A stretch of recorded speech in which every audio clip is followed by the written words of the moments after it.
Hello everyone, সবাইকে আমন্ত্রণ জানাচ্ছি এসকিউএল সার্ভার অ্যাডভান্স টিউটোরিয়ালে। তো বেসিক্যালি প্রিভিয়াস এপিসোডগুলোতে আমরা আসলে দেখেছি কিভাবে ট্রিগার নিয়ে কাজ করতে হয়, বেসিক ট্রিগার কিভাবে লিখতে হয়, অল্টার করতে হয় এবং ড্রপ করতে হয়। আমরা দেখেছি যে ট্রিগারকে কিভাবে ইনসার্ট, আপডেট কিংবা ডিলিটের সাথে ইউজ করা যায়, এবং ঠিক আগের এপিসোডে আমরা আসলে দেখেছি ভার্চুয়াল টেবিলগুলো নিয়ে কিভাবে কাজ করতে হয় এবং টেবিল আপডেটের ক্ষেত্রে এই ট্রিগার এবং ভার্চুয়াল টেবিল ব্যবহার করে কিভাবে আমরা আসলে চেঞ্জগুলো দেখতে পারি।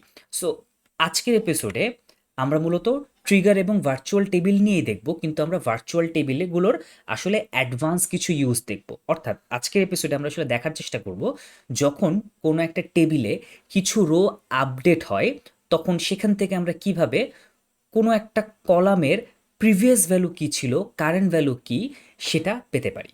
ভার্চুয়াল টেবিল বেসিক্যালি ইনসার্টেড এবং ডিলেটেড। ভার্চুয়াল টেবিল কিভাবে কাজ করে এবং এই দুটো টেবিল কি মিন করে সেটা আমাদের প্রিভিয়াস এপিসোডে ইনডেপথ আলোচনা করা হয়েছে, কাইন্ডলি প্রিভিয়াস এপিসোডটা দেখে আসবেন।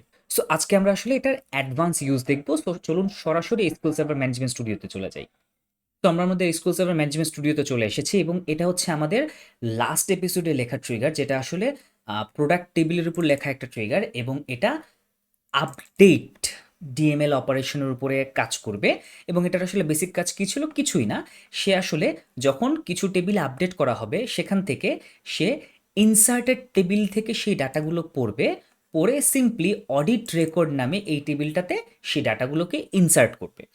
সো আমরা যদি একটা নিউ উইন্ডোতে অডিট রেকর্ড টেবিলটা একটু দেখি, আমরা দেখতে পাবো এখানে আসলে action name, update, insert or deleted, table name, primary কি, আসলে আমরা যে রোটা ডিলিট করছি সেই রোটার প্রাইমারি কি, কলাম নেম, প্রিভিয়াস ভ্যালু এবং মডিফাইড ভ্যালু, এই তিনটি কলাম আমার রয়েছে। অর্থাৎ এখানে আমরা আসলে কি দেখতে চাই?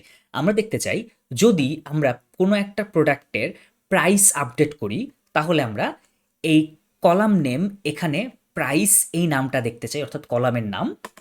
প্রিভিয়াস ভ্যালুতে আমরা দেখতে চাই, সে ফর এক্সাম্পল আগে যদি $90 থেকে থাকে সেই $90, এবং মডিফাইড ভ্যালু যদি এখন কারেন্ট ভ্যালু যদি $100 হয়ে থাকে আমরা এখানে মডিফাইড ভ্যালুতে 100 দেখতে চাই। সো চলুন আমরা আমাদের প্রিভিয়াস ট্রিগারটাকে আপডেট করি। আমাদের সেই প্রিভিয়াস ট্রিগার এখানে আমরা যেটা ইনসার্টেডের পার্টটুকু এটা আমরা রেখে দেই, আমাদের ইনসার্ট করার কাজে লাগবে। সো ধরুন আমরা আসলে কোনো একটা প্রোডাক্টের প্রাইস এবং কোয়ান্টিটি, এই দুটো জিনিস চেঞ্জ করব। সো আমরা যদি একটু প্রোডাক্ট টেবিলটা দেখি, তো আমরা দেখতে পাবো প্রোডাক্ট টেবিলে বেসিক্যালি অ্যাভেলেবল স্টক এবং প্রাইস নামে দুটো কলাম রয়েছে। সো আমরা মূলত কোনো একটা প্রোডাক্ট যখন টেবিলে এন্ট্রি করব, মূলত সেখানে এই প্রাইস এবং অ্যাভেলেবল স্টক এটাই মোস্টলি আপডেট হবে। সো ধরে নেই আমরা এই টেবিল থেকে শুধুমাত্র এই দুটো কলামই আপডেট করব। সো আমরা জানি যখন আমরা এই প্রোডাক্টস টেবিলটাকে আপডেট করব তখন বেসিক্যালি আমরা ডিলেটেড টেবিলটাতে পাবো আগের ভ্যালুটা এবং ইনসার্টেড টেবিলটাতে পাবো নতুন ভ্যালুটা। সো আমাদের আইডিয়াটা হলো আমরা ইনসার্টেড এবং ডিলেটেড এই দুটো টেবিলের প্রাইস এবং অ্যাভেলেবল স্টক এই দুটো কলামকে কম্পেয়ার করব। কম্পেয়ার করে আমরা যদি এই দুটো ভ্যালুর মধ্যে কোনো ডিফারেন্স পাই তাহলে আমরা ধরে নেব যে হ্যাঁ, এই প্রোডাক্টটা আপডেট করা হয়েছে। সুতরাং তখন আমরা সেই ভ্যালুটাকে অডিটে দেখাবো। সো এটার জন্য আমরা কোয়েরিটা লিখে ফেলি। সো ফার্স্ট অফ অল আমাদের কোয়েরিটা অনেকটা এরকম হবে। আমরা শুরুতে আসলে সিলেক্ট অল লিখে রাখি, আমাদের দরকার অনুযায়ী আমরা কলাম চেঞ্জ করে নেব। আমরা select all from inserted I inner join deleted. কেন? ধরুন আমরা এই যে প্রোডাক্ট আছে এই প্রোডাক্টটাকে আপডেট করব। যখন আমরা আপডেট করব তখন এই যে এক্স্যাক্টলি যে রোটা রয়েছে সেটাকে আমরা ডিলেটেড টেবিলে পাবো, এবং ইনসার্টেড যে টেবিল সেখানে পাবো এখানে যে নতুন প্রাইসটা বসানোর পরে নতুন যে রোটা হবে সেই রোটাকে আমরা পাবো ইনসার্টেড টেবিলে। তো দুই ক্ষেত্রেই আসলে আমরা যদি খেয়াল করি আমাদের প্রাইমারি কি অর্থাৎ এখানে প্রোডাক্ট আইডি এটা কিন্তু দুই টেবিলেই 25ই থাকবে। সো আমরা এই জন্য যেটা করছি সেটা হচ্ছে যে ইনসার্টেড এবং ডিলেটেড দুটো টেবিলকে জয়েন করছি, জয়েন করে একটা মেগা টেবিল বানাচ্ছি। সেখান থেকে আমরা চেক করব যে প্রতিটা রোয়ের জন্য দুটো টেবিলেরই প্রাইস এই কলামটার ভ্যালু সেম কিনা। যদি সেম হয় তাহলে আমি ধরে নেব যে কোনো ধরনের চেঞ্জ হয়নি, আমরা নর্মাল একটা আপডেট কোয়েরি চালিয়েছি যেখানে কোনো চেঞ্জ হয়নি। কিন্তু যদি আমরা দেখি দুটোতে ডিফারেন্স আছে তাহলে আমরা ধরে নেব যে হ্যাঁ, আমাদের চেঞ্জ হয়েছে। সো আমরা আসলে এই কাজটাই এখানে করছি। আমরা এখানে ডিলেটেডটাকে ডি বলি এবং আমরা জয়েন করব কিসের উপরে? অন ইনসার্টেড টেবিলের যে প্রোডাক্ট আইডি থাকবে সেটার সাথে ডিলেটেড টেবিলের প্রোডাক্ট আইডিটা সেম হবে। সো এই হচ্ছে অবস্থা। আমরা যদি এটাকে এখন চালাই এটা আসলে আমাকে এরর দিবে, কারণ ইনসার্টেড এবং ডিলেটেড এই দুটো টেবিল আসলে এখন আমার কাছে নেই। নেক্সট হচ্ছে আমাদের উদ্দেশ্য ছিল কি, আমরা আসলে সেই সকল রোগুলোকেই নিব যে রোগুলোতে ডিফারেন্স রয়েছে।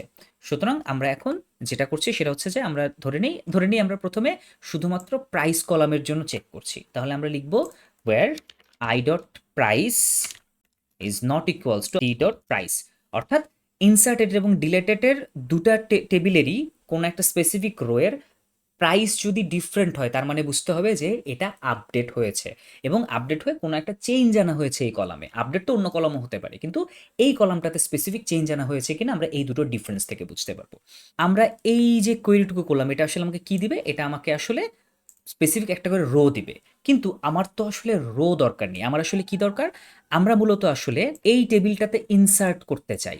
এই যে আমরা এখানে ইনসার্ট করতে চাই, এখানে আমার কি কি ডেটা আছে, আমার অ্যাকশন নেম আছে, আমার টেবিল নেম আছে, আমার প্রাইমারি কি আছে, এবং তার পরবর্তীতে আমরা আরো কিছু ভ্যালু চাই। আমরা কি ভ্যালু চাই, আমরা এখানে আসলে কলাম নেম দেখতে চাই, আমরা দেখতে চাই হচ্ছে প্রিভিয়াস ভ্যালু, এবং আমরা দেখতে চাই মডিফাইড ভ্যালু। তো আমরা এই কয়টা জিনিস আসলে দেখতে চাই। এখন আমরা জানি যে এই ধরনের ইনসার্টের ক্ষেত্রে, অর্থাৎ আমি যখন ইনসার্ট ইনটু লিখি আমার যা যা কলাম রয়েছে আমাকে নিচের এই সিলেক্ট কুইরিতে আসলে এক্স্যাক্ট সেম সিকোয়েন্সে সেম কলামগুলোই দিতে হবে, আদারওয়াইজ সে ইনসার্ট করতে পারবে না।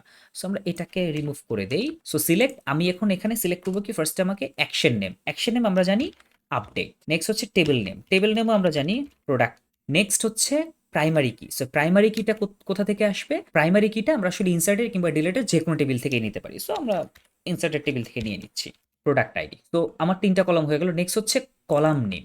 কলাম নেমটা কি, কলাম নেমটা আমরা জানি যে আমরা প্রাইসের জন্য চেকিংটা করছি, প্রিভিয়াস ভ্যালু। সো এখন আমরা আরেকবার একটু মেইন কনসেপ্টে চলে আসি। যখন কোনো একটা কিছু আপডেট হয় তখন প্রিভিয়াস ভ্যালু একটু আগে যা ছিল সেটা আমরা ডিলেটেডে পাই। কেন, কারণ যখন এসকিউএল সার্ভার কোনো একটা টেবিলে কোনো কিছু আপডেট করে সে একটা রোকে ডিলেট করে এবং সেখানে নতুন যে রোটা আছে সেটাকে ইনসার্ট করে। সো তার মানে আমরা ডিলেটেড টেবিলে প্রিভিয়াস ভ্যালুটা পাবো। সুতরাং আমরা ডি ডট প্রাইস দিয়ে প্রিভিয়াস ভ্যালুটা পাবো, আর আমরা কারেন্ট ভ্যালুটা পাবো হচ্ছে ইনসার্টেড ডট প্রাইস যদি আমরা দেই তাহলে আমরা কারেন্ট বা মডিফাইড ভ্যালুটা পাবো। তো আমাদের যা যা ভ্যালু দরকার ছিল, আমরা 1 2 3 4 5 6 6টা কলাম ছিল, আমরা 6টা কলামের জন্য ভ্যালু দিয়ে দিয়েছি। তো এটা হচ্ছে আমার ট্রিগারের অবস্থা। সো আমরা কাজ করি, আমরা শেষে একটা প্রিন্ট দিয়ে রাখি হ্যালো, যেন আমরা বুঝতে পারি যে আমাদের ট্রিগারটা ঠিকমতো এক্সিকিউট হয়েছে। ওকে, সো আমরা ট্রিগারটাকে চালাই। হ্যাঁ, ট্রিগারটাতে কোনো সিনট্যাক্স এরর নেই। এখন আমরা যেটা করব সেটা হচ্ছে সিম্পলি একটা আপডেট কোয়েরি লিখবো। সো আপডেট কোয়েরি লেখার জন্য আমরা যেটা করি, প্রোডাক্টস, এটাতে দেখি কি কি ডেটা আছে। নিচের দিকে 36 থেকে শুরু করে নিচের দিকে এগুলো আমরা কিছু হাতে বানানো ডেটা ইনসার্ট করেছি।